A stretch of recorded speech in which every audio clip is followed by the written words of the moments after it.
Último episódio da série técnica sobre a nova lei do agro, vantagens e desvantagens.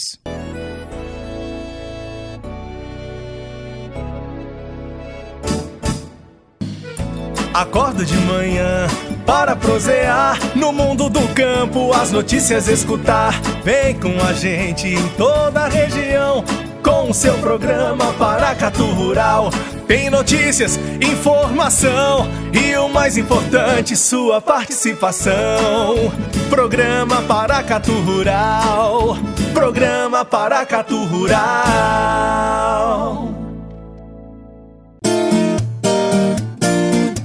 Série técnica.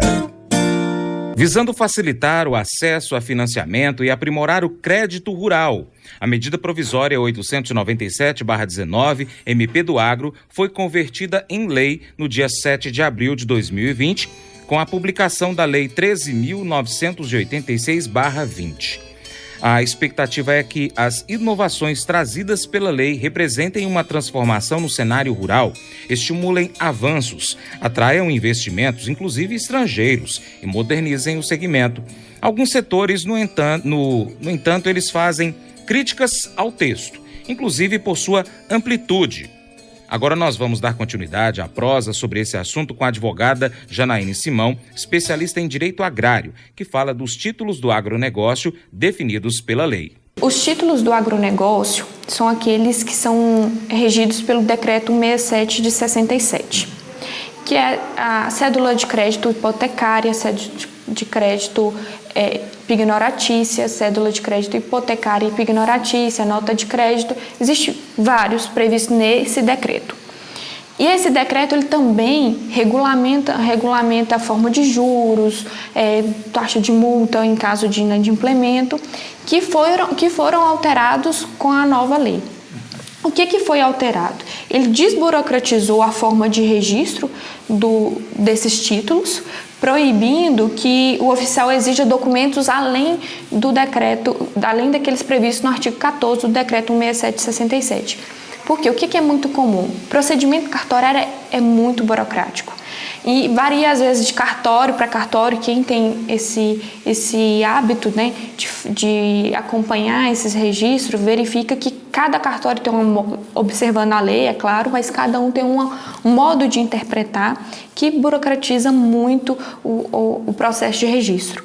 A nova lei ela exigiu que o tabelião, no caso, que é quem coordena o cartório, exige apenas os documentos previstos em leis, na lei, no decreto 67 de 67.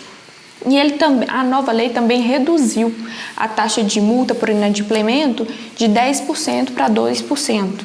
E é um valor bem significativo, a depender do valor contratado. Então, basicamente, as modificações que tiveram nos títulos de crédito foi em questão do registro e em questão também da multa, que eu acho que é a parte mais benéfica. Outro ponto que foi interessante na nova legislação é a possibilidade de aquisição de terras, de imóveis rurais brasileiros por estrangeiro. Então, os estrangeiros tinham uma vedação legislativa de adquirir imóveis no Brasil, e com a nova lei ela implementou alguns requisitos, lógico, observando se, por exemplo, uma empresa, se ela tem uma filial aqui. Para uma empresa adquirir, ela tem que ter uma filial no Brasil. Agora, se for uma pessoa física, não for uma pessoa jurídica, tem outros requisitos a ser cumpridos. Então, isso acho que vai fomentar o mercado do agronegócio, porque vai possibilitar mais investimento no ramo aqui no Brasil.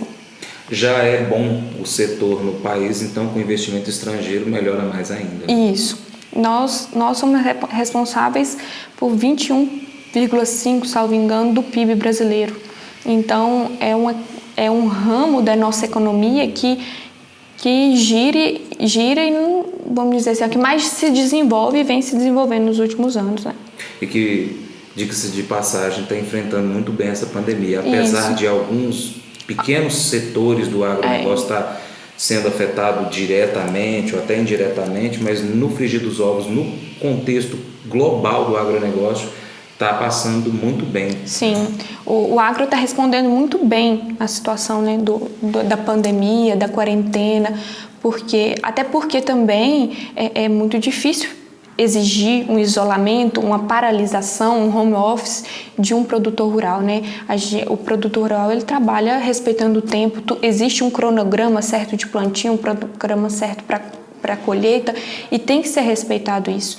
E graças a Deus, o agro está respondendo muito bem à pandemia. O que está sendo afetado, eu acredito que são alguns produtores, que está sendo afetado, principalmente os pequenos, em questão de comercialização, que foi isso que o Banco Central entendeu ao publicar algumas resoluções agora no mês de abril, que possibilitou a prorrogação do crédito, porque às vezes devido à pandemia, às vezes não é dentro da porteira, mas essa comercialização fora da porteira às vezes está um pouco dificultosa.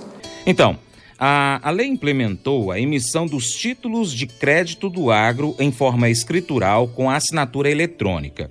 Também desburocratizou o registro público dos títulos, proibindo que o oficial exija documentos além daqueles previstos no artigo 14 do Decreto-Lei 167/67, além de dispensar a apresentação de certidão negativa de débitos fiscais e proíbe a negativa de registro na hipótese que o valor das garantias seja inferior ao crédito conferido. Como a advogada nos disse, a lei reduziu também a multa por inadimplemento de 10% para 2%. Essas questões aí burocráticas, eu tenho certeza que você, produtor rural, agora nesse momento está falando, já passei por isso, agora o negócio vai funcionar direito. É possível dizer que a Lei 13.986/2020 traz tanta inovação no campo das relações jurídicas que daqui para frente você, produtor rural, deverá ser capacitado não só para produzir, como também para contratar. E neste último caso, você pode usar então a consultoria, a assessoria de um bom advogado. Depois do intervalo, Janaína Simão fala sobre as vantagens e desvantagens dessa nova lei.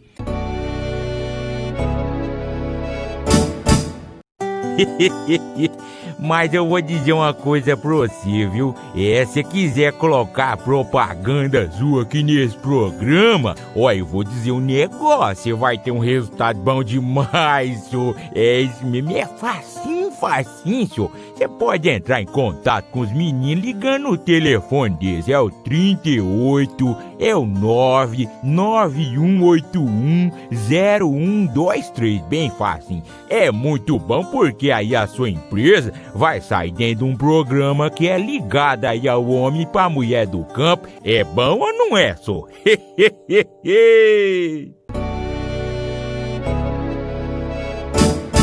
A chamada Lei do Agro trouxe várias novidades para o produtor rural, como nós falamos nos episódios anteriores dessa série. Dentre as principais medidas está a instituição do patrimônio de afetação, que permite ao produtor rural fracionar a terra para poder dar como garantia de empréstimos bancários e não ser então obrigado a usar a sua propriedade inteira como garantia.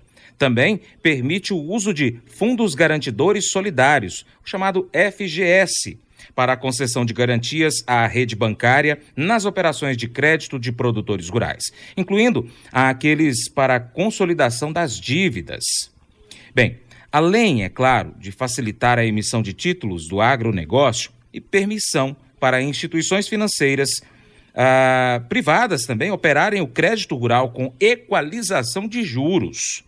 Tudo isso, porém, como nós já reforçamos várias vezes aqui no Paracatu Rural, dentro desta série, deve ter o acompanhamento de muita cautela.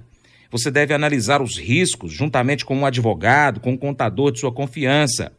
A advogada especializada em direito agrário, Janaína Simão, fez um apanhado das informações e falou sobre as vantagens e desvantagens dessa nova lei e dá algumas dicas para você, produtor rural. As vantagens ao produtor rural é a questão de ampliação do crédito rural em si. A ampliação de concorrentes, que aumento de instituições financeiras operando no mercado vai facilitar que o produtor tenha um acesso mais célere ao crédito rural, vai ter um acesso, às vezes, vai ter vamos dizer assim, um valor maior para concessão de crédito. Então, isso o ponto mais benéfico, né, ao produtor rural, e a questão também da redução da multa em alguns títulos de crédito, que foi de 10% para 2% por inadimplemento. A desvantagem para o produtor rural é a questão, assim, aos meus olhos, é a questão da perda da propriedade por inadimplemento, porque a alienação fiduciária é um procedimento extremamente rigoroso. No entanto, que o próprio credor, ao verificar que teve inadimplemento do produtor rural, né, em casos regulados pela lei do agro, ele pode diretamente ir até o cartório, porque aquela operação financeira vai ser toda registrada no cartório de registro de imóveis, vai direcionar o cartório de registro de imóveis e vai solicitar o desmembramento dessa propriedade. Ou seja, não há possibilidade nenhuma de renegociação, como vinha ocorrendo nos casos anteriores à lei, nos casos de títulos de crédito fornecido por cédula de crédito rural pelo Banco do Brasil. Então, não há forma de renegociação. Então, isso é uma desvantagem, ao meu ver, para o produtor rural.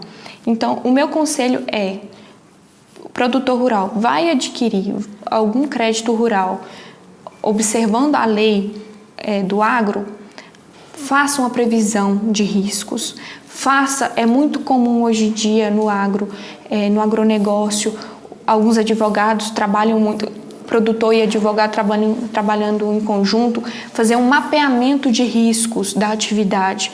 Por quê? Porque ele pode evitar alguma surpresa e ainda assim conseguir adimplir com suas obrigações perante a instituição financeira. Janaíne, muito obrigado pela sua aula, né, para todos nós aqui, eu me incluo nisso. A gente está cada dia que passa aprendendo um pouco mais do agronegócio como um todo. Eu apresentando esse programa tenho aprendido bastante e ainda tenho muito a aprender, assim como os ouvintes do Paracatu Rural. Eu gostaria de deixar aberto então espaço para você disponibilizar um contato para os nossos ouvintes e internautas que queiram saber mais, que queiram, né, tirar algumas dúvidas, possam então falar com você ou com a sua equipe. Fico muito agradecida, Francis, pela oportunidade de estar falando com você, trocando experiências, né, porque somos todos estudantes eternos do agro. É um ramo que é apaixonante e que possibilita muitas experiências. Um advogado da área agrária, ele não está só atrás de uma mesa, ele não está só na frente de um computador, ele também suja a botina de terra. É necessário, precisamos ver a produção, precisamos ver a operação de perto.